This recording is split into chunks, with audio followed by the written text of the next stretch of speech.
John C. Maxwell defines a leader as one who knows the way, goes the way, and shows the way. In track session 3, Leading Organizations Amidst Disruption, the panel of experts will discuss how it is to lead an organization in the midst of pandemic and global pandemic. Using the World Cafe method, audience will be engaged into some reflective thinking using prepared questions. There will be a 5-minute opening statement of the speakers, followed by an interactive free-flowing discussion of the panelists.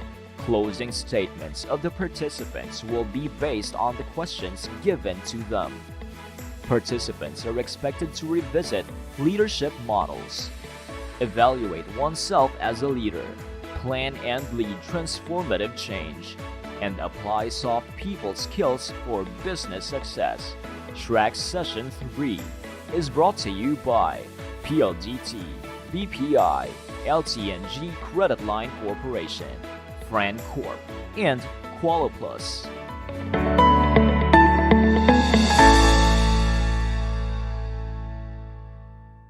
Our host and moderator for Track Session 3 is a veteran broadcast journalist with 30 years of experience covering local and international news.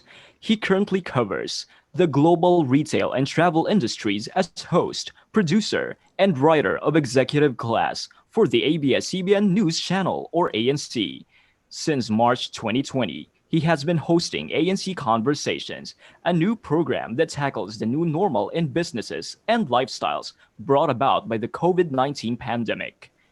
A regular contributor to the lifestyle section of ABS-CBNnews.com, the country's most viewed online news source. Please welcome Mr. David Celdran. Welcome back once again to our session called Leading Organizations Amidst Disruption. And as I was saying, if that sounds familiar, that's because we've been talking about disruption for so many years now. But this pandemic has been more than just a disruption. You see, no crisis or change we've come across in decades has threatened to fundamentally change not just business, but life as we know it. So much so that even the most admired leaders, as I was saying earlier, seem to be so lost at the moment. I mean, look at Richard Branson, for example. I mean, we're all waiting to see what's next for a leader like him. You see, more than just a disruption in business, this pandemic has created fear, uncertainty, and confusion. And as I was saying, in times like these, people, well, they turn to their leaders for clarity, for direction, for help. But let's not forget, also for personal comfort. And this puts a huge amount of pressure on leaders who themselves are anxious and confused. After all, a well-run business can pretty much run on autopilot, right? During good times at least.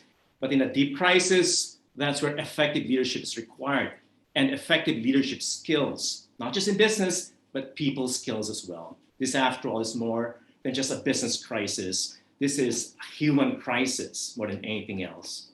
Okay, so before we begin our session, I just want to get a sense of what all of you out there are looking for in your leaders today.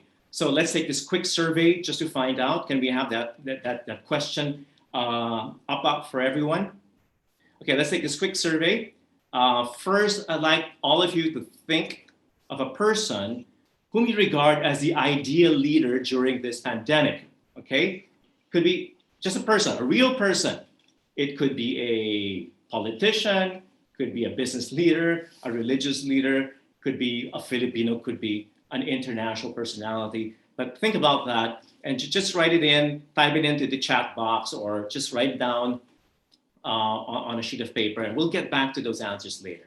Okay, next, name 3 qualities which that person possesses, which qualify him or her as the ideal leader in these times of crisis, in this pandemic. Okay, 3 qualities, top 3 qualities that make you feel that this leader is the ideal leader at this time.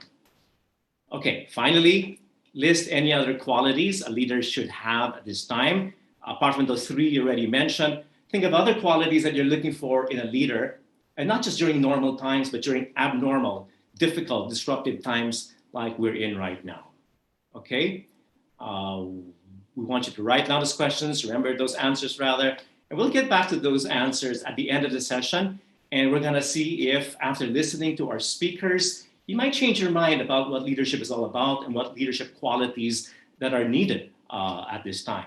So Speaking of our leaders, let's meet our own panel of leaders who will share their personal experiences and insights on how they're navigating through this storm and rethinking their brands and organizations, not just so that they can survive, but also to thrive amidst disruption. First up, ladies and gentlemen, is the executive chairman of Insular Life, who happens to be its first female executive chairman as well.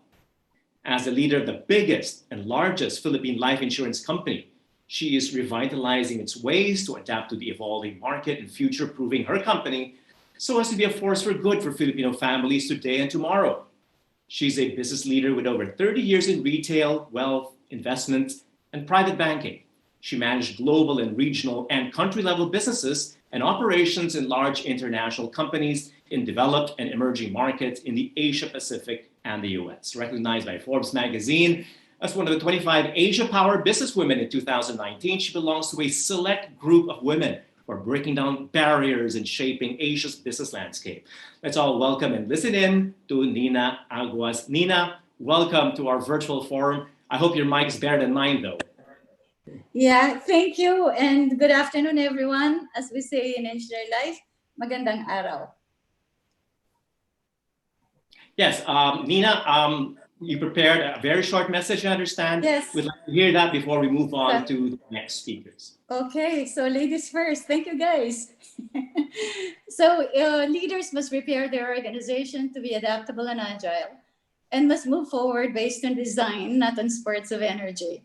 In 2016, our company rolled out our dual transformation strategy that accelerated the digital transformation culture in our organization. When COVID-19 was declared a pandemic and the lockdowns were enforced, we had the business continue with the plan and were able to switch to digital mode with less friction.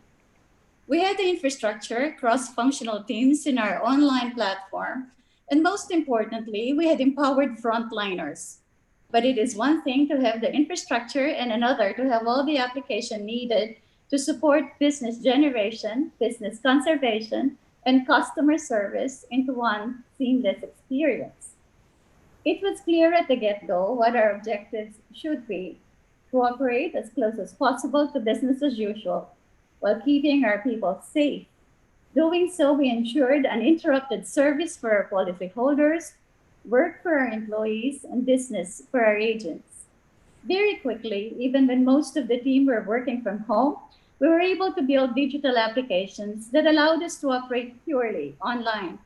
We were also agile enough to design and launch new products to answer the prevailing protection and healthcare needs at affordable prices and open new and easier premium payments. Having created a digital culture mindset years before the pandemic enabled us to respond well to the disruption that COVID-19 unleashed.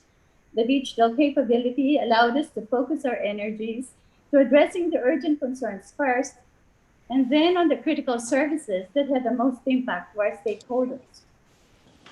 I'm often asked what I look for in people that like to join my team. Technical competence is basic, but more importantly, I look for leadership, integrity, determination, critical thinking, and empathy. And I appreciate equanimity as defined, mental calmness, composure, evenness of temper in very difficult situations. And yes, of course, a good sense of humor. I invest and support their own desire for personal growth and achievement. We all must succeed. And when you have such a team, let go, empower and trust them to do their job well so that we can all do our jobs extremely well. As we navigate uncharted waters and try to determine which disruptions from the pandemic are temporary and which are true business shifts, always remember the basics: to listen with empathy, think deeply and sincerely for the wider good, and communicate clearly. The makeup of the workforce and how they work in general will see some adjustments. Roles may change. For sure, digital proficiency is required of everyone, out of necessity or desperation. We must future-ready the organization and upskill our people to recover and thrive in the new business environments. Leaders will face more challenges with layers of complexities as well as solutions. Do not discount the importance of the social good your business decision may or may not create. COVID-19 was a health crisis first, then it became a financial crisis, then a huge humanitarian crisis. They say it's a choice between economy or life. I say it's a choice between life and life. How blessed are we that this 2020, when our company turns 110 years old, we're given the opportunity to truly manifest our creed of providing a lifetime for good for the Filipino. We rechanneled our resources meant for celebration to humanitarian response. First, to our healthcare frontliners, providing PPEs, temporary shelters, food and equipment, and insurance coverage.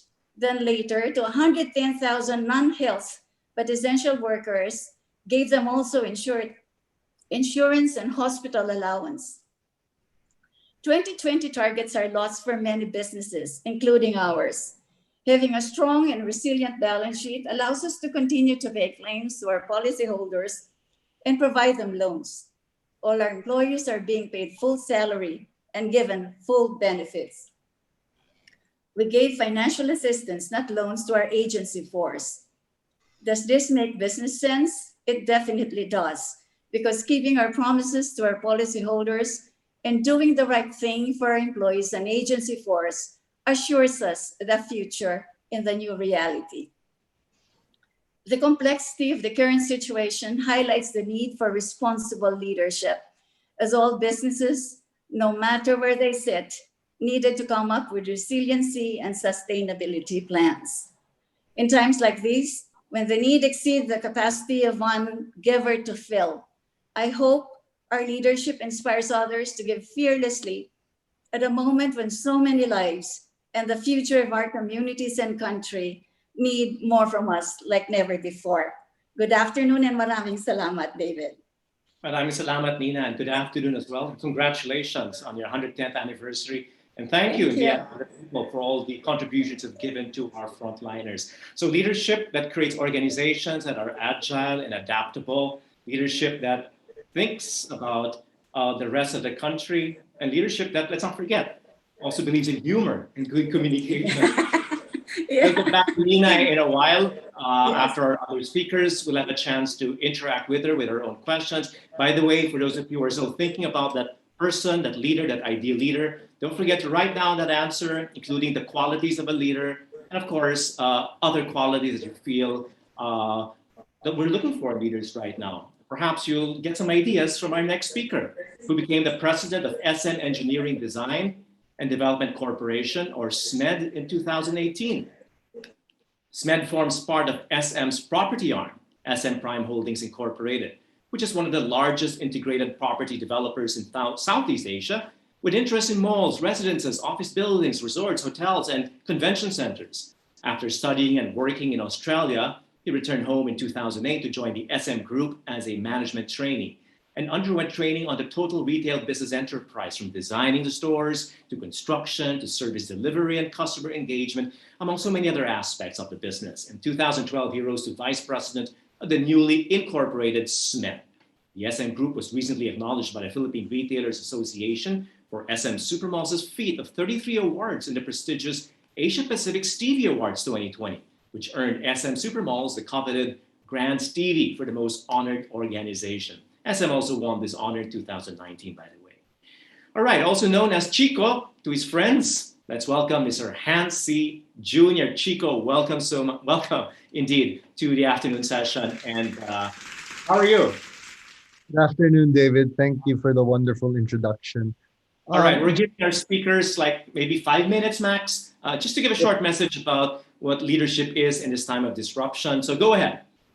I guess just to sum up the current situation, SM Group has always highlighted its prudence and its conservatism when it comes to our overall business strategy. And this has paid wonderfully for us during this crisis, in the sense that it gave us a level of confidence that we desperately needed during this time of uncertainty. I remember when the first lockdowns were being implemented, and it was really, and I think I speak for everyone in the emotion that, was this really happening? Were we really going to shut down businesses? I mean, what's going to happen next?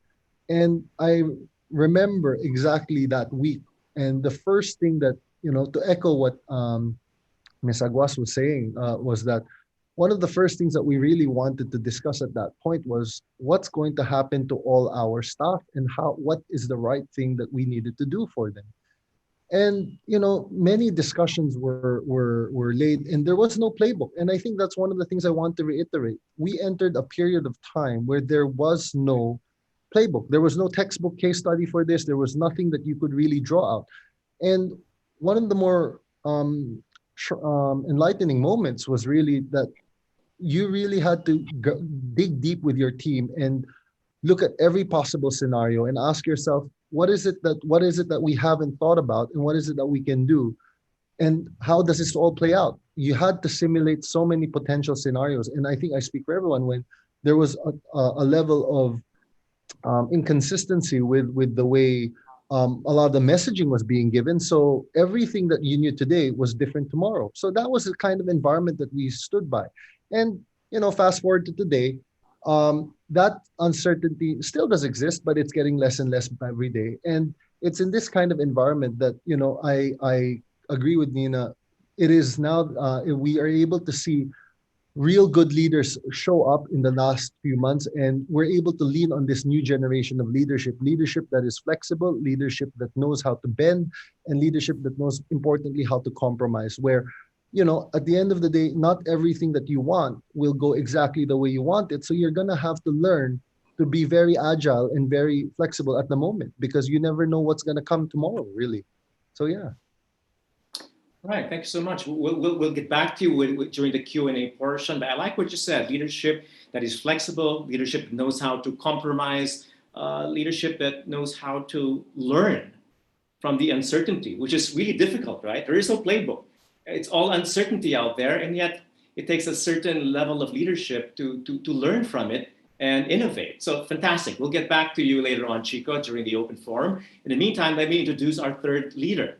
He is the president and CEO of Max's Group Incorporated, the largest casual dining restaurant company in the Philippines, in case you haven't noticed. Its company's portfolio consists of homegrown and international brands such as Max's Restaurant, Pancake House, Yellow Cat Pizza, Teriyaki Boy, Denchos, Cabiceros, Sizzling Steak, Krispy Kreme, Jamba Juice, and Maple.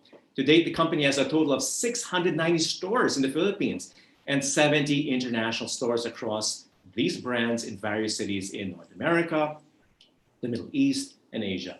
Now, under his leadership, he breathed new life into Max's Restaurant, the group's flagship brand, when it opened its doors to franchising in 1998, paving the way for the national and international expansion of the brand. He was a two-termer president and chairman of, your organization, the Philippine Franchise Association.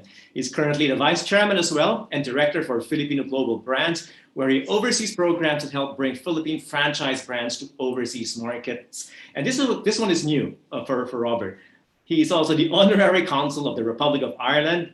Congratulations, Robert. Ladies and gentlemen, Robert TROTA, CFE. Robert, how are you? Hi, David. Thank you again to PFA for inviting me to be a panelist and speaker. And again, sharing of best practices really is what we do in this organization. So again, to our founders, thank you so much for making us and Max's Group a part of it. Now, if we look back, we agreed to give our speakers a bit of time just to introduce the subject of leadership in the context of this crisis. So, Robert, we're all ears. Go ahead. This definitely put us to the test. No one expected this, and when the quarantine was imposed in Luzon in March 16, we really didn't know what to do and what to expect. As we started shutting down our stores, can you imagine, from 690 stores, slowly closing them down, and come March 26, all 690 of them were closed because we had to pause and we really had to reflect on what was going on. And we had to think about the safety of our people and the safety of our customers. So given that this is something that we've never experienced and thought this would just be another, just a few weeks or a month would pass and things would go back to normal. As things started to evolve, it really pushed us to the test, as we had to be very resilient in what we do. we had to be agile. We had to make decisions, and we had to change policies on the fly. And this is what will keep us alive in the future. And these are things that we felt needed to be done, and needed to be done swiftly. Just thinking when we did our Pledge a Plate program to our frontliners and gave almost 55,000 plates, an app that you could order online in less than 24 hours, what used to take 6 months. So if we reflect on who we are today, and as maybe say as we shift our strategies of where we came from and where we want to be, from 10 brands, we're now focusing on 4 that will give you trust, safety, simplicity, and sensitivity. And we talk about products. In our menus, we're a dine-in restaurant, and that was maybe one of our Achilles heel. As dine-in, takeout, and delivery was the key drivers to succeed or to weather this storm. And we've cut down our menu by almost 70%. So what we always say today in our group, what could be more or what could be less is more.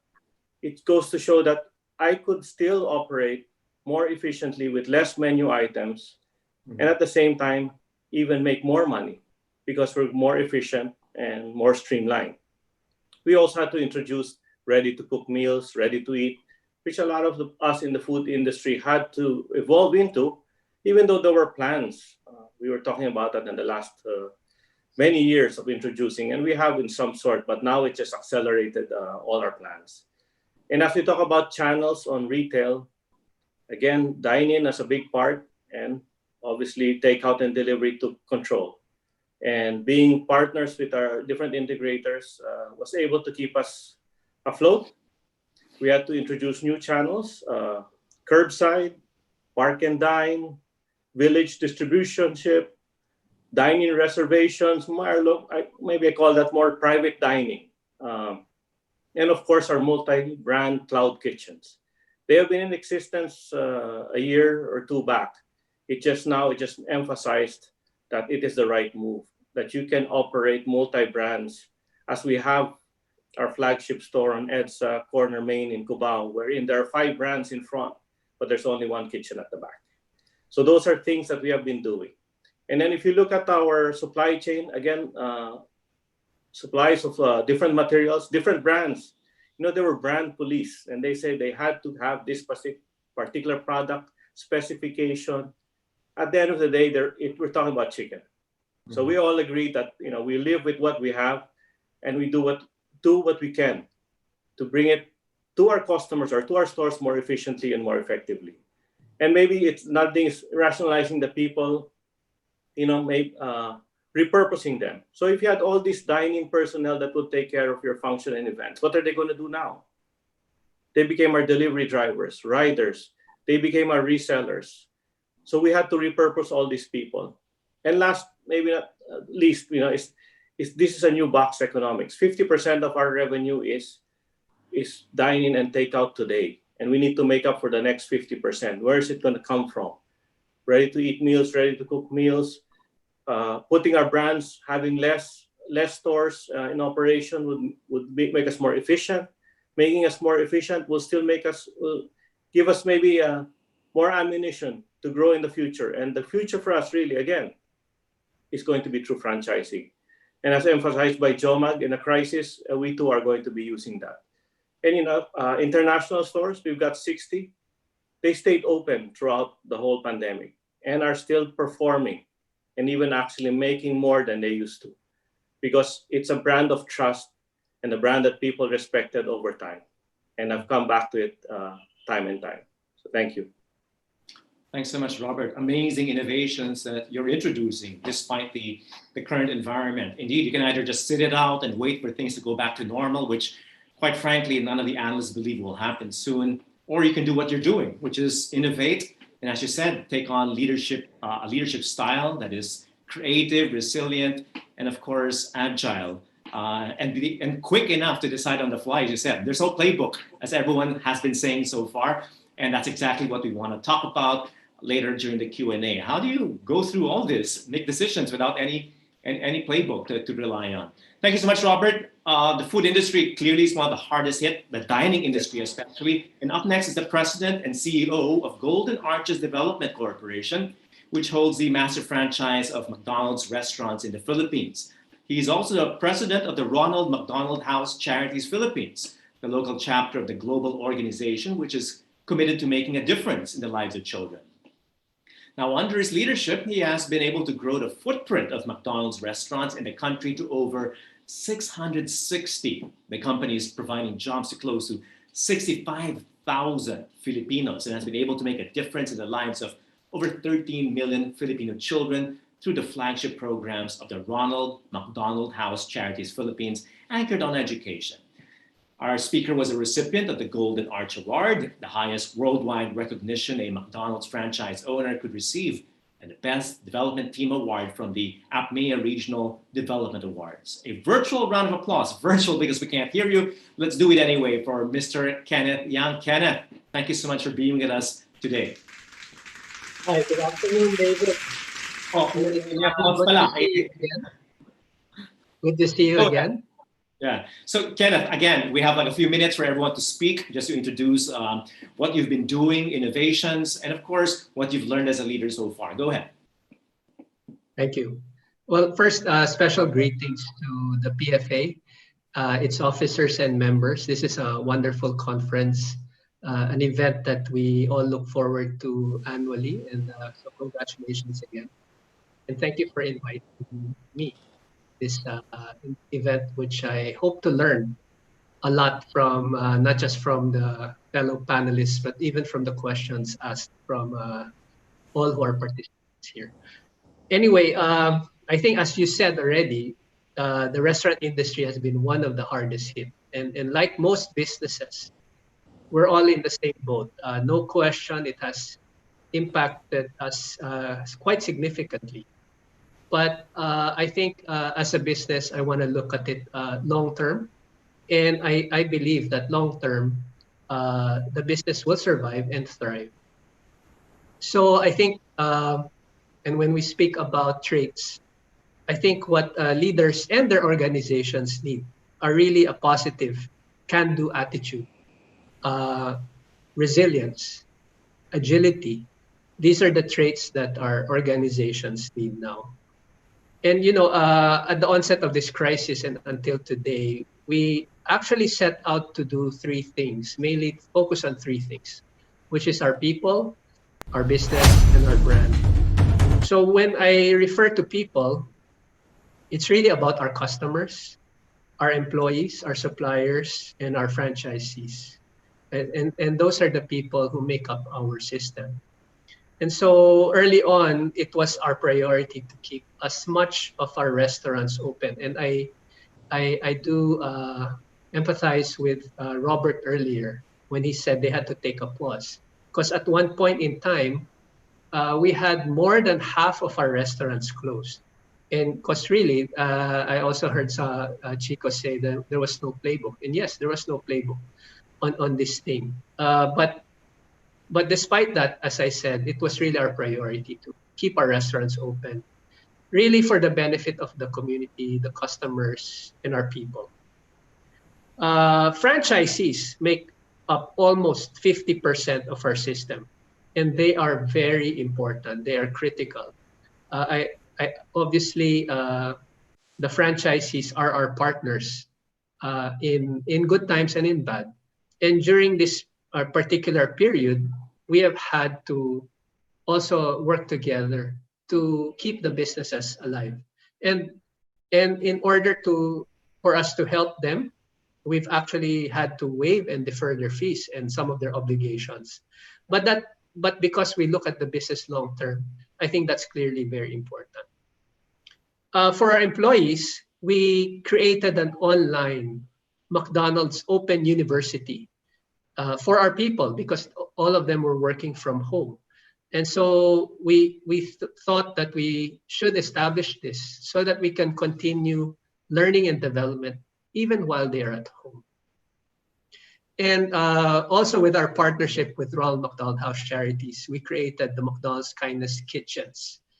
which is to give back to the communities and the frontliners who really need it most. So we've served over 300,000 meals to date, and we will continue to do so up to the end of the year.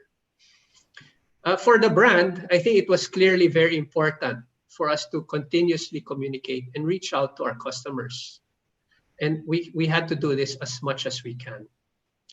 And because safety is of the utmost importance now, we developed our MSafe program to uphold and even increase our standards when it comes to people and food safety. And this means we need the highest levels of sanitation, disinfection, health screenings, temperature checks, etc. For the business, I think it was important for us to take stock, utilize, maximize remaining assets. And for us, the quarantines meant no dine-in. And that was a huge part of our business. 70% of our business is dine-in. And so we had to pivot and rely on other channels of our business, which is really the drive-through, front counter takeout, and delivery. And so we also introduced another innovation called no-touch delivery when early on during this pandemic. One of the advice and things we had to do early on was to keep a close eye on our cash. And I had to take the necessary and difficult steps to preserve it as best we can. And I heard about scenario planning earlier. Yes, we had to do best case, worst case scenario planning, be flexible and agile so that you can immediately adjust to the opportunities presented. So nowadays, as we look ahead, I've told my team, let's not look at the past anymore, but really look forward and adjust our business and people, to the permanent changes taking place. We can't just sit down, do nothing, and just wait for things to get better. So, and to do that, it's clearly important to keep our eyes on the customer, their mindset, their behaviors, so that you can change to remain relevant to them. Important to rally your teams and make them understand the sacrifices now and let them know what is expected of them so your business can bounce back. And lastly, let's not forget the value of malasakit and continue to help our people, the country, and also the communities that really need our help. I think while the pandemic has ushered in a crisis of great magnitude, it also brings unprecedented opportunities. This is the perfect time for brands to showcase compassion, creativity, and customer-centric and courageous moves. Thank you, and look forward to the rest of the meeting. Thanks. Thank you so much, Kenneth. And stay where you are. We'll bring back Nina, we'll bring back Robert and Chico for our Q&A. But before that, because it's time for our virtual open forum, and just want to remind you that you can join this conversation by typing in your questions in the Q&A box or the chat box. Either which way, the PFA Secretariat will be will be checking those questions and be handing me some of the questions from the audience, from our participants, okay? While you're at it, you might also want to think about your answers to our questions earlier about what are the leadership qualities we're looking for at this time, and think of a particular person, a particular leader that you think is perfect for these times. Okay, so we have them back again. Robert, thank you so much. Chico, Nina, and of course Kenneth. So let's begin with our questions. Let me start off with a question of my own. During the introduction to our speakers, you guys, clearly I was impressed with your credentials, your educational background, your experience, what you've done in the past, the innovations you've introduced in your organizations. But, you kind of want to just throw that all away in a situation like this, where you're confronted with something you never expected in your life. So during those darkest nights of this pandemic, what did you have to cling on to from your experience in the past, or your education in the past, or things that you've learned from the past in order to get you through what we're going through right now? Nina?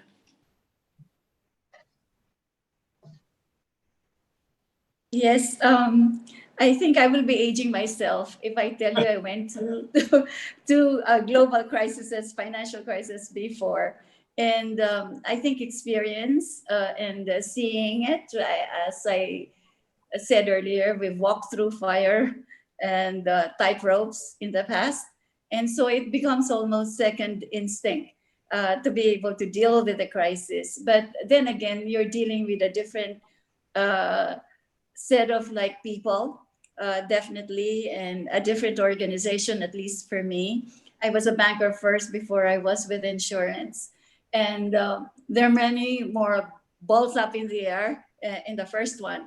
But it's interesting because this crisis also, as mentioned earlier, there are opportunities that are being created, primarily for the insurance business that we're in, because it's only when there is a situation such as what we're faced now, people look up to life insurance as a safety net.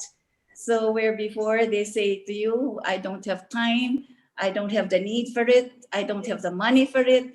Interestingly, now they are calling us and saying that we're very interested to know about life insurance. But really, this crisis is different in many ways because, as I said earlier, it took on different levels, no? Which is like the health crisis first, and therefore we were looking out for our people.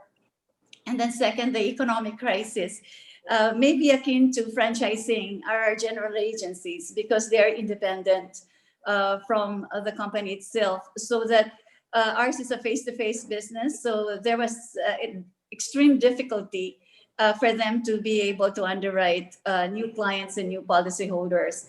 That's why digital was so critical for us. And we are the first company that really we have an automated underwriting system. No, so it was very helpful to us during this lockdown. And then we take care of our communities because we're so dependent on the community and looking after the frontliners as well as those that are serving us apart from the hospitals, no? And we felt an obligation, a special accountability and an obligation, being here for almost over a century. And we're hoping to thrive long enough to make it to 200 years. I guess I mean, it's really experience. You never really know how to confront crisis unless you have that experience of having gone through so many crises in the past. And yet we're still learning, aren't we? Chico, you don't learn these things in MBA school, in business school, right? I mean, so what is it exactly? And what is that most important achievement, credential, learning that you've come across in the past that's really helping you right now, propelling you forward? Because many have crumbled in this crisis, but you guys are still up. For me, I mean, I speak for myself here.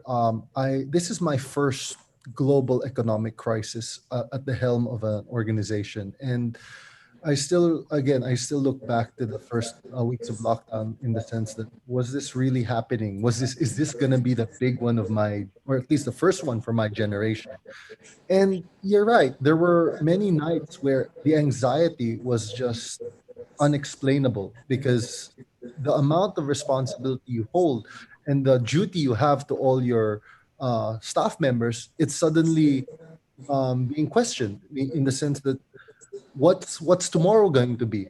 So to answer your question and what kept me going, in my personal case, I would really credit the way we were raised as a family, in the sense that we were always taught perseverance, tenacity, hard work, diligence. I mean, being very prudent with our decisions, in our, always saving for that rainy day. These were the values that really started showing up and started establishing a new foundation for me to take the organization to that next level. So I can't really say, unlike the rest, that they went through that experience. But in my case, I was lucky enough that I had good elders who really gave me a strong foundation, so that when the time really hit, when, as the proverbial, stuff hits the fan, you're ready, or at the very least, you have the right ingredients to make a really good dish out of it. So clearly, family values, values you've learned from your mentors and elders. When there's no playbook, I guess you just have to rely on instinct. And when you talk about instinct, that's really just values kicking in, values you've learned as a very young person. Robert, similar question, because we're talking about values, we're talking about priorities. You know, it's in these hard decisions that we make, and really painful decisions that you've had to make, Robert, about business, about staffing, about the business model, profitability, so on and so forth, downsizing, closures. Now, these force you to evaluate your values, right? Your priorities in life, your reasons for getting into the business in the first place. What have you learned about yourself as a leader? David, yeah. It's the worst test of your life. It is. You could say the most, I think the hardest time we've ever gone through, being a company of 75 years and going through a lot more crises, but this is one of the worst. But it's having actually the right people in the organization that help us get through this. It was really painful to lay off some people, but we need to do it for the benefit of most. We had to close some stores, again, for survivability of the greater. At the end of the day, it was things that we've discussed collectively amongst ourselves. And, with all these Zoom meetings and Google Hangouts, we can call meetings on the fly as well, meaning every day, any time of the day, and get people on board to get their sense or opinions and thoughts so that it could help us make a better decision. Because we really need a lot of this at this point in time, and no one is going to be greater than the other. We will have to rely on everybody and collectively think of where we want to bring the company. If we're going to bring it to the next level in this new normal, then so be it. And what's going to be the roadmap? The thing with this crisis is everything changes on almost a weekly or monthly basis. Mm-hmm. So that's why the agility and flexibility was key to us making the decision. But, I think the fact that we can still serve our patrons, our customers through dine-in, takeout, and delivery, and still have dining coming in now, 30%, will hopefully become 50% pretty soon. The fact that there is sales says that we can survive. We just have to work with what we have and be able to start again, meaning at this level, and grow as we have grown in the past 75 years. All right, thanks so much, Robert. Kenneth, you're both in the dining business and both equally hit hard by this crisis. Similar question. I mean, what have you learned? This session is about leadership, by the way. We're not talking about business. We're not talking about operations. We're talking about leadership. And when we say leadership, it's you. That's why we have you, the boss. Okay, Kenneth, what have you learned about yourself? Because you only really know who yourself when you're tested in these difficult times. Well, personally, I think I've learned that there are things that happen to you that we can't control. And this is definitely one of it. I was speaking at another conference before, and I did share that, of course, this, like most leaders today, this is the most difficult, most challenging situation I've ever experienced. But looking at it now, and on hindsight, I have the benefit of hindsight. I think, I'm not sure there's an echo here. So I think the best time, I think most companies today are forced to transform themselves in response to the crisis. But on hindsight, the best or better time to transform your company is during good times. And so I think we're fortunate that as early as 4 or 5 years ago, we did try to pivot already to digital transformation. And the credit doesn't go to me. The credit goes to my team, my leadership team, and our organization. And I think Robert spoke about relying on your people and your organization, and that's it. No? I think without that, we would not be able to cope with what confronts us today. Mm-hmm. Imagine if we had the inability to communicate via all these virtual conferences or virtual meetings. And then if we did not have delivery, we did not have our apps, and all these things, I think our business would really fail and not survive. So we're lucky in that sense already. I mean, that's the positive in all of this, is that we are able to cope with the challenges. The other thing is, I think there's a lot of opportunities that have come as a benefit to this. I mean, our employees have accepted the challenge, and they've actually become even more efficient because they're working with less resources today. And so the business will become efficient. And I think it's true that for most businesses who survive, they will really be stronger as this pandemic. So I think those the previous speakers, Nina, Chico, and Robert, they've all said it. It's experience, reliance on people, and your values are definitely what leaders rely upon during these challenging times. Thank you. Right. Thanks so much for that insight, Kenneth. Really interesting, Nina. On that point of Kenneth, because there's a tendency in times of crisis for the, this kind of strong leadership, this leadership which is based on, very quick, decisive leadership, and something strongman leadership is the knee-jerk reaction to crisis. Kenneth and Robert saying it's actually a team leadership, relying on people. Your thoughts on that? Because people are torn between these two models right now: a consultative leadership and a leadership which is like, a unilateral leadership. I think it's very difficult to go for unilateral at this point in time, because you do need the people. Faster, more decisive in a time of crisis where there's no time to waste. But you have to be decisive. One of the things that is needed is decisiveness. No, you cannot equivocate, or you cannot say this or that, because the decision or the situation presents itself almost, as everyone is saying, daily changes.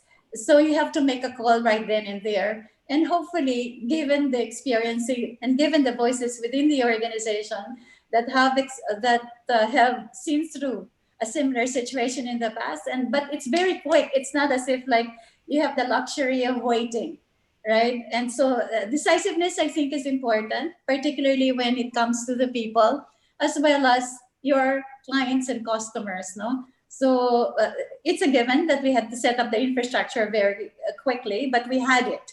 That's a good, even though we're a local company, we had it, we were highly digital. So that's a benefit to Insular Life, no? And, but at the same time, there are you have to work with regulators on a couple of things, and you have to work with the industry altogether, because you have to work as one. I think now more than ever, it emphasizes collaboration more than competition, no? Because it has to be for the wider good of everyone. So you look at the industry, for example, and you know that the Philippines is so underinsured. So we could be competing, but we have to collaborate and we have to work together. So it depends on the leaders, and we say, this is what we're gonna do, and it will help the industry, et cetera, and then again, hopefully, the citizens of the country, no? Okay, Nina, thank you so much. Interesting debate about leadership styles. You see it happening all over the world, not just in business, but even in running countries and running governments.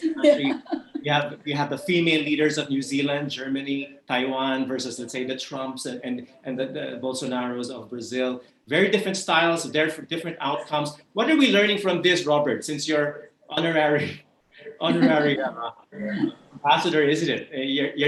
Your feet is now getting wet in international policies and politics. No, seriously, Robert, that question about leadership in times of crisis, this is like a war situation, and you're looking for strong leadership, decisive leadership, quick leadership, but you're running a business, which is different. Just on that note, on being a consul of Ireland, even that wasn't spared the pandemic. I lost a lot of tourists going to the Philippines, and we have a lot of Filipinos working there. But yes, leadership, again, going back to that, I think, okay, I need a team, and I need them to help us weather this storm. And this really is everyone's effort, agility, everyone's, again, we were all put to the test. We were all pushed to the limit. We did things we normally wouldn't have done before. Working on Saturdays and Sundays, there's no weekday, holiday. We were talking about survivability. And this was a different way of thinking and doing things. So, there were certain, all of these policies and all these were, they had to change, because for us to survive, we need to do things differently. There's a new norm, and the new norm has already changed and has showed us that it's not going to go back to pre-COVID in the next 2 or 3 months, or when even the vaccine comes. It's changed already the way people eat, the way they dine, the way they order food, the way they, meetings alone, office space, which, where I know David Lee Chu and is very optimistic, but we've cut down our office space by almost 2/3. We're now 1/3 occupied because we can meet now on these certain platforms. And we have no intentions of getting more office space because we're very happy with where we are in terms of all these meetings. Makes us more efficient. So there are changes already that has happened. So we need to work with this new norm and bring out the best. And I think the people that I have with me are the best of the best as far as I'm concerned. So I'm happy that they're there to help me, support me. I do have my family, my cousins, everyone doing their role to make sure that we will survive this crisis. And yeah, hopefully in time. I think things are picking up already. I hope that, Kenneth, you're getting the same feeling I'm getting already this September. Sales is starting to pick up. Dining is starting to come back. It's not going to be the same December as 2019, but at least there is, light and things are starting to happen. So, and of course, you need to thank our landlords like Chico here of SM was giving us breaks on rent. My God, if that didn't happen with the Ayalas and the Rome, I don't think we'll be here today. These are partnerships that need to be worked with. Partnerships also with our franchisees, as Kenneth mentioned. So all of this, I think, this will bring out the best in all of us. And I look forward to this next conference next year and to talk about, what we did and what we could have done and what we shouldn't have done. And, I think we'll all come out better than we were before. All right. Thanks, Robert. I guess the consensus among our speakers is that collaborative cooperation, collaboration with teams, that's really what's called for right now. There's so much more information, knowledge when it's shared with other people, including your competition. So great insight there. Let me go to the questions that have come in now through our chat room or Q&A room. This is from Ryan Maniago. By the way, we have other questions. Some of them are a bit too specific about business operations. So I'll just prioritize leadership related questions first. And if there's time, I'll go to those more specific operational questions. So this is for everyone, but I'll just pick out Chico maybe and Kenneth to answer this. In a crisis or in an environment where disruption is the only constant, it is said that culture eats strategy for breakfast, which is a problem for CEOs and leaders who are more comfortable with numbers than they are with people. Do you agree with this? And if so, apart from yourself, as in which person or what team is specifically responsible for such a culture and how his or her success is measured? Clearly, the question being, Chico, this is really just more than about numbers and balance sheets and profitability. It's a cultural issue. Employees, customers are confused. They're anxious. It's a time of great change. So what do you think? You hit you're describing exactly the way I also think it. As we all mentioned, when the playbook gets thrown out, all the theoretical models and the theoretical answers go out with it. So what do you have to rely on? As we discussed earlier, the values and the principles start coming back. And one thing I did want to add on to the discussion of leadership on strongman leadership versus consensual was that versus the committee leadership was that for you to be in this position, for you to be a leader, you have to know your business. And what I've noticed is a lot of people get into leadership without even knowing how the core business is being run. When you understand how the core business is being run and you intimately have that understanding, then you can now start trusting your people really well. Then you know who to trust. When you know who to trust, you get the people who will excel in specific items, who can do better than you in those specific items, then you take their advice into account. When you now have all that advice into account, your own personal instinct and values now come into the picture, from which you then have to make that executive decision, as Ms. Aguas would say. So in the case of culture, as you mentioned, very much I agree, culture will eat strategy for breakfast, especially in the first moments of this uncertainty, because there is no strategy at that point. You have to create a new one. And what that new strategy will be very much the culmination of all your cultural values. And where does it begin? It comes straight from the top. Whoever the boss is will lead by example. There is no higher example than the actual CEO president, because how he runs and how he feels for his company will echo throughout the entire organization. If you don't even practice what you preach, then you don't deserve to be there. I know it's strong words, but this is really the words of a pandemic leadership today. So it's a combination of strong leadership backed up by being advised by competent people. One without the other, everything just falls apart, I suppose.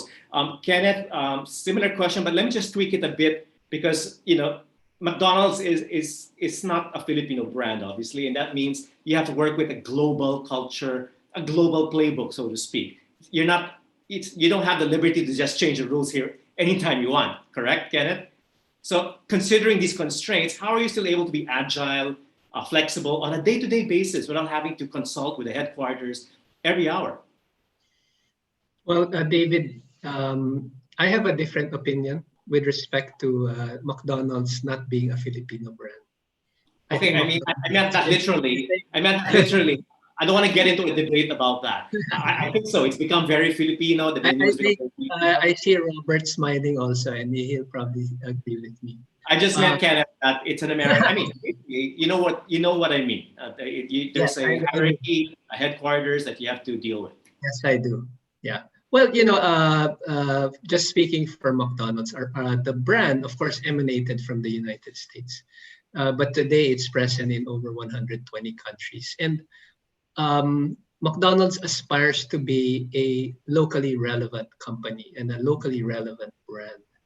And so I think we do have certain, it's just like culture and strategy, I think, it's not necessarily what you call mutually exclusive. But so when you talk about culture, for me, it really refers to the values and the behaviors of your company, right? So I think globally, McDonald's has its values, which is to serve the communities, to serve good food, to make people feel good. And those values are universal. And the same thing in the Philippines. Now, when it comes to specifically our business and our brand in the Philippines, I think this year is our 39th year, and we've really worked hard to be able to continue to be relevant. And during this time of pandemic, as behaviors and mindsets of our customers, our Filipino customers change, I think it's clearly important for us to be able to adapt to it. And so culturally, you can say we have to keep an open mind, be flexible. And ultimately, I think that starts the process that we're not rigid, and we think really with the customer in mind, customer-centric focus. And if you have that, I think your strategies will adjust. Your strategy maybe 5 years ago is a different strategy, or was appropriate for that time, but today it might not be.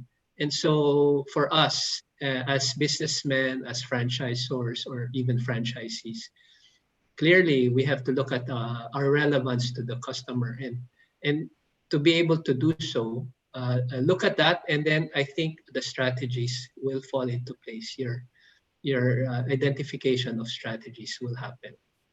So whether it's McDonald's or any other brand in the franchise business, rely on that roadmap created by the mother franchise holder or by the brand itself, but with enough flexibility to make to be nimble and agile, to make very specific local decisions. I think, yeah, clearly, I mean, you don't look to the mother company as your guidance. You look to the customer as your guidance. Fantastic. Can I use that line, Kenneth? And that's a great line to use. And I think very relevant to our situation right now. Robert, a question from our panel. This is from DG Suyat, the fourth.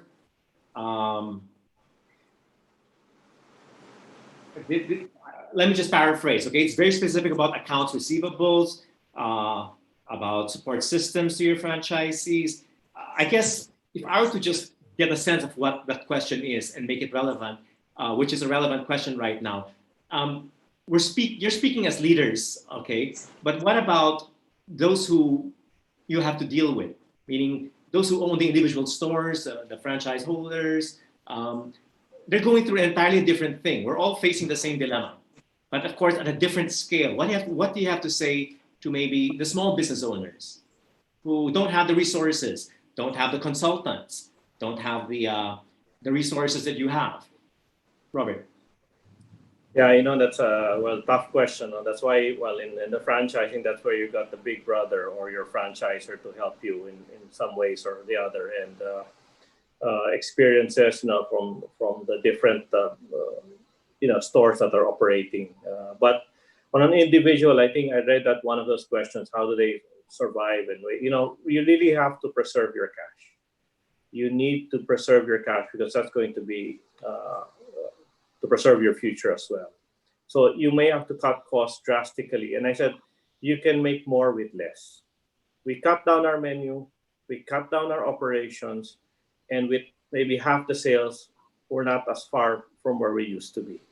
Because those are ways of operating in the new norm. And it's just, I have a case in point where, I have a store in Las Vegas, also hit hard. We had 40, 50 items on the menu. 40 personnel. My sales dropped more than half. I thought I was going to end up closing that store for good.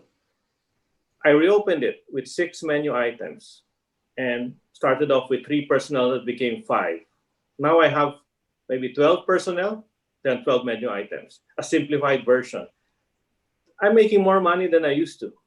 My landlord was pretty good too. He gave me a little bit of a break, but those are ways, so I may be in the Philippines without big resources. You have banks to back you up. But I also am operating a small and medium enterprise in the US. And I was also desperate on how to keep it afloat. And I felt that, the way to do it was do it with less, and you will make more. All right, thanks, Robert. Clearly, being small is no excuse for not being able to thrive in this environment. It's really creativity, right? Creativity. And of course, a large degree of persuading your partners, the owners of the mall, of the property, so on and so forth. Thank you so much, Nina. I hear thunder though. It's raining hard where I am. I hope. I'm right too. Very strong thunder. I think it was coming from your home, Nina, where the thunder was coming from. I think it's a cue for me to ask you this question about you're in the business of managing risk, right? Yes. But this is when the thing about risk management is you understand the risks and you manage around it, or you manage to get around it.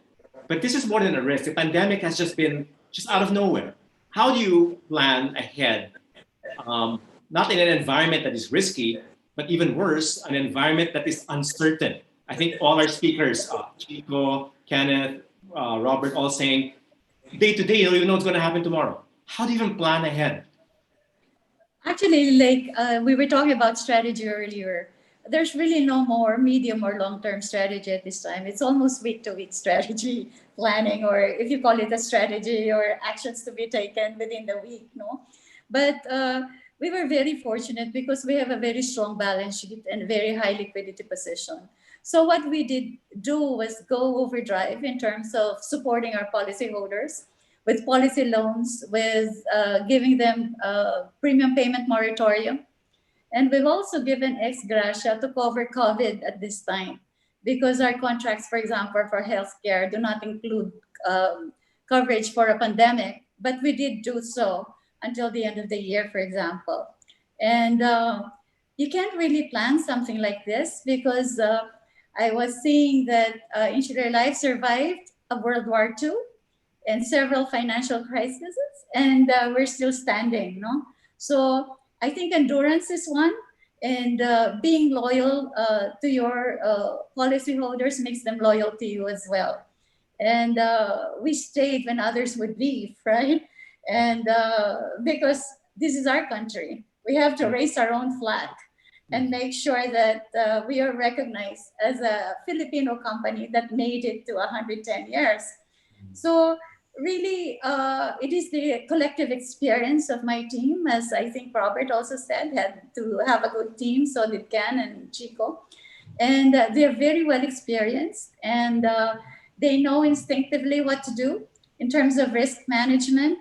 And interestingly enough, we didn't see a surge in claims because of the pandemic, no? And what we're seeing is people are very interested now with healthcare products, for example. So we made an effort to go online. In fact, like we put up our e-store during the pandemic, so they could buy prepaid health cards, no?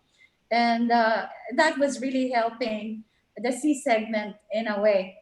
It's affordable, it's easy, and they could access it. But really, I mean, like the actuarial assumptions will probably have to be revisited after the pandemic. Not now, because it's still very fluid.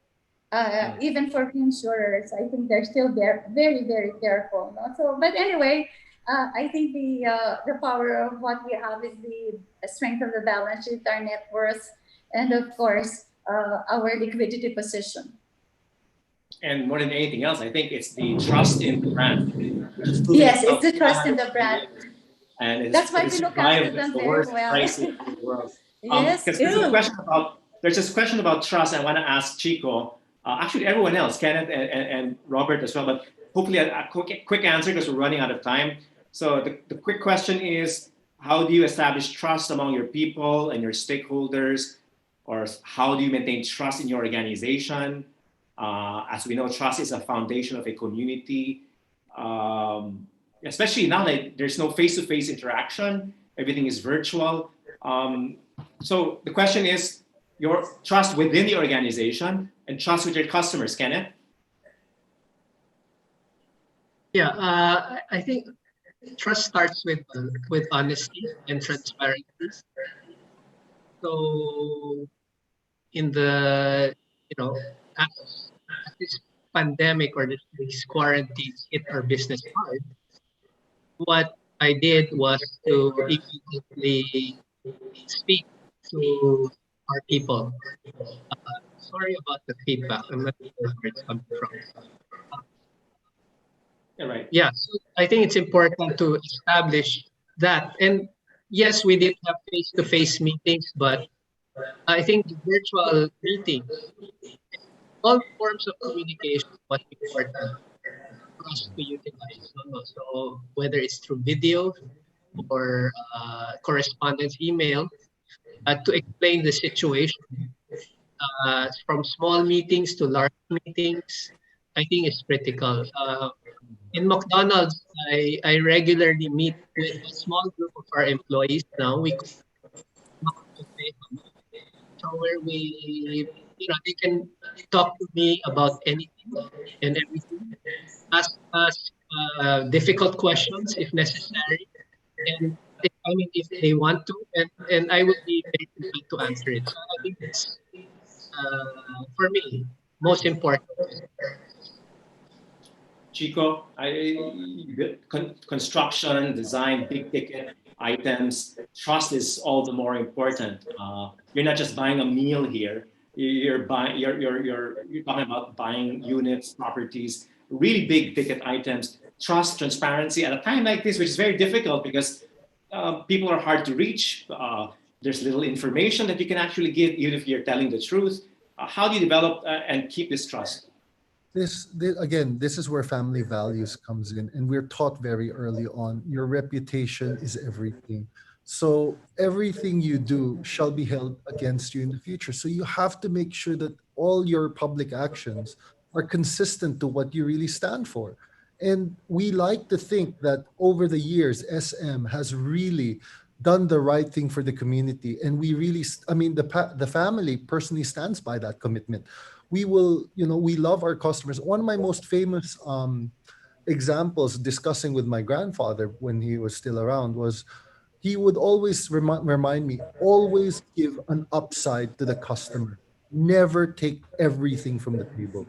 Because when you keep doing that, will they do business with you again? That is how you begin. That is how you form trust. That's why people will keep coming back to you, because it is a pleasant transaction. So, core to an SM activity is that what is the value that we're providing to our customers? Are we really giving them enough transaction happiness? And as long as we're able to constantly give this consistently over time, that is for me the basis of that consumer trust. And I think that is really where the source of a lot of SM's consumer trust value stems from, is the fact that we really are consistent in the sense that everything we do must give that value. Robert, this is a refreshing conversation. By the way, can you hear me? Is my audio clear? Yes, we can hear you. Yes, All right. very clear. Okay, so I was just going to ask, this is a refreshing conversation. Usually we talk about numbers, strategies, how many stores to open. But we're talking about something more fundamental here, which is values like trust, transparency, reputation.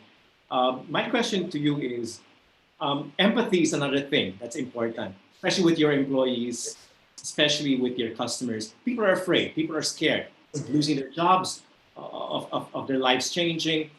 How important is it for the leader to be like the empathy in chief as well? Because that's often overlooked. Well, David, no, I think, yes, we really have to empathize with our employees. And just going back to your question about trust, trust is earned over time. You don't just develop trust through marketing or through branding, it's earned. And people, my employees, trust that what we are doing is right. Because for us to keep the business afloat, there are certain things that we need to do today. Whether it's take a step back, stop. We are not going to be opening new stores at the moment, consolidating stores. So this will entail certain hard decisions, and it's as painful as it is. I always tell them, when the time comes, the doors will be wide open for you again, and hopefully we can rekindle that partnership, friendship, employer-employee relationship that we've had for many long years. But in the beginning, we never really, I think, we put always our employees at first in terms of what needed to be done, and then our customers before we even talked about the business in essence. So I think, yes, it is the hardest time I've ever experienced. And I just need my people to be with me at this important time so that we can weather this pandemic and move on to better times, hopefully sooner than later. Well, that's exactly what empathy is. I mean, it's really putting yourself in the shoes of people that you serve or your employees. And I'm glad that that's something that's followed. Okay, apologies to our participants, our audience. We're getting some really bad audio now and bad signals. I think it's the rain outside that's disrupting. I think disruption is the word that we love to use, and we're having technical disruptions right now. But we're trying to be agile and resilient and getting around these technical disruptions. So I just want to ask you, do we still have time, or are we out of time right now? Okay, so we still have time. Okay. Yes, Nina. Same question about empathy in chief. You see, a lot of companies now are facing that hard, maybe not your company, because it's very stable. A lot of smaller MSMEs are really going through tough times, having to let go of people, having to furlough people, having to downsize. And there's no easy way to do that, as you know. There's no easy way to fire a person, for example. More so, tell your clients, or tell your staff, tell your people, their lives could change forever and their families with it. How do you deal with this? How do you talk to people at this time? Communication skills. Let's talk about communication skills.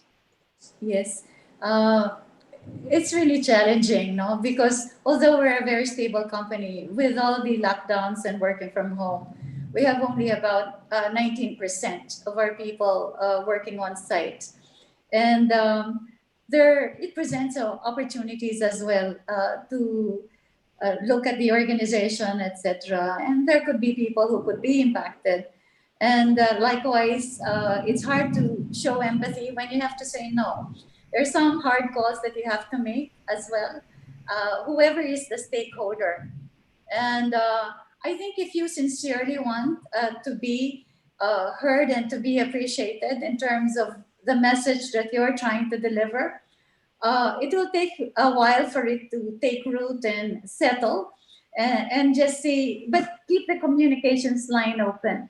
And heavy communication is needed, especially at this time, no? Because we have to walk the talk as well. One, you're running a business, and two, you're seeing, for example, inefficiencies and ways for people to be more productive. And you have to make a hard call and say, it is this or that, and the choice is yours. But at the same time, you want to put yourselves in their shoes and say, like, this pandemic has created difficulty for a lot of people and pain for a lot of people. So how do you get into their shoes and still be a leader? It is not easy. I think there's no prescription for it. And you have to look at every individual differently and handle them differently. So some will be easy on you, some will be harder on you.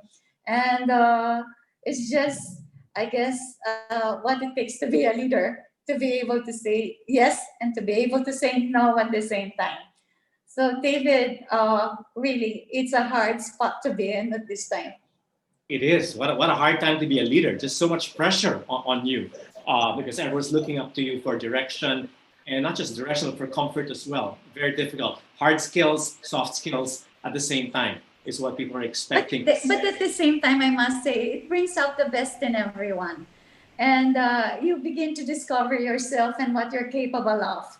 And you say, oh, I am able to make this very difficult conversation now. It's for the better good of the individual as well as the organization. But you have to pray hard to be able to do it. And it's not just discovering yourself as a business leader, but as a human being as well. We're all a human being.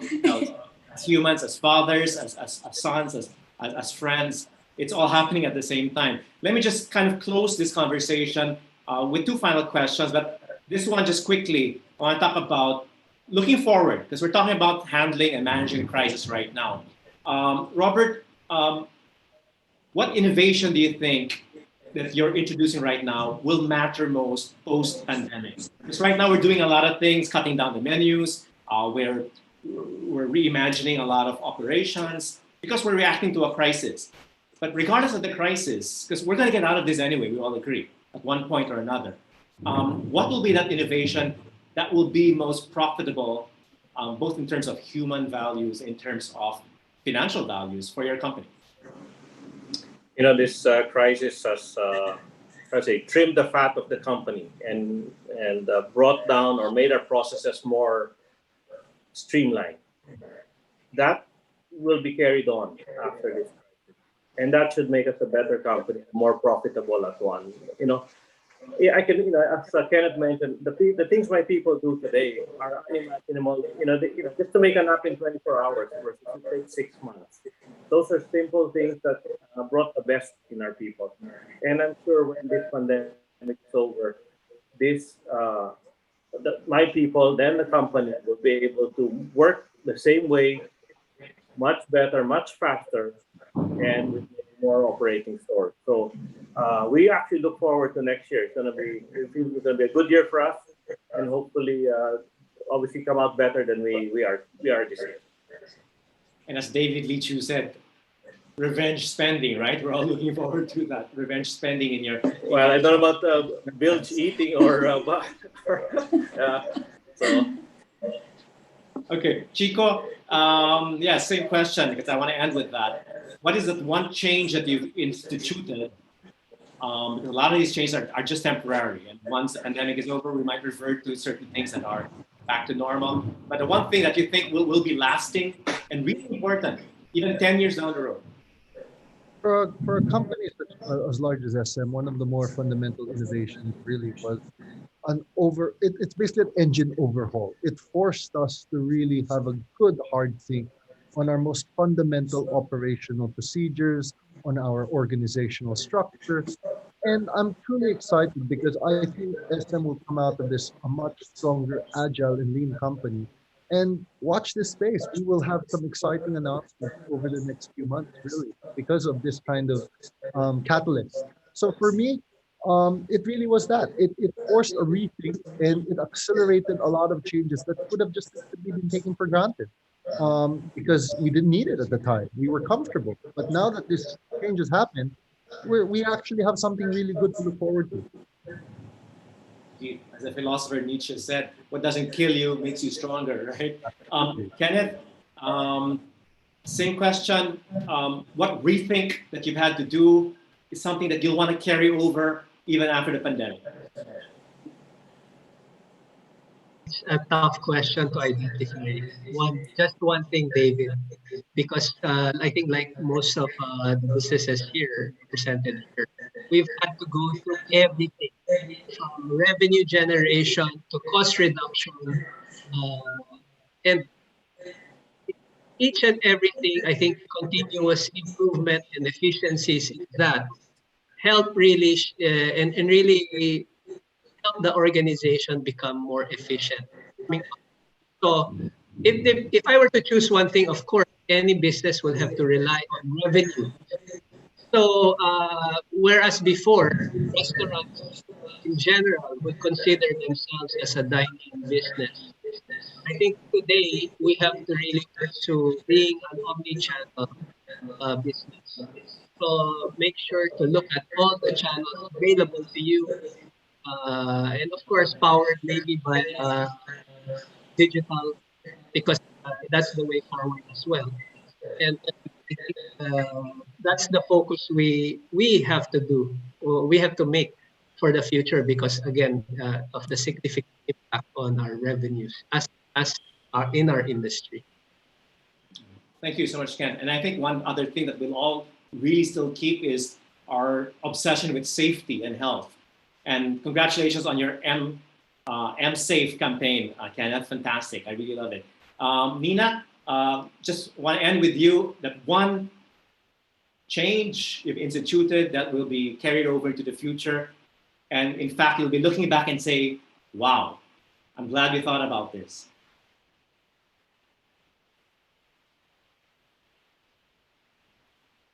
Have we lost Nina? I think we've lost Nina's signal.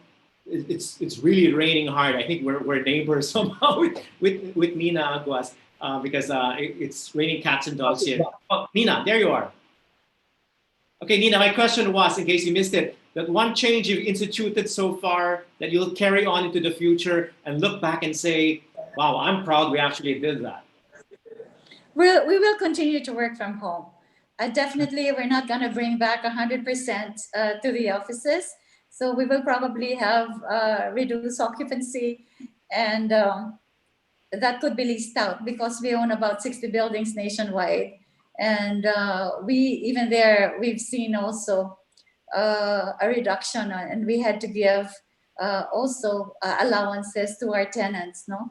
But working from home, definitely, primarily for the women within our organization that have asked for it in the past.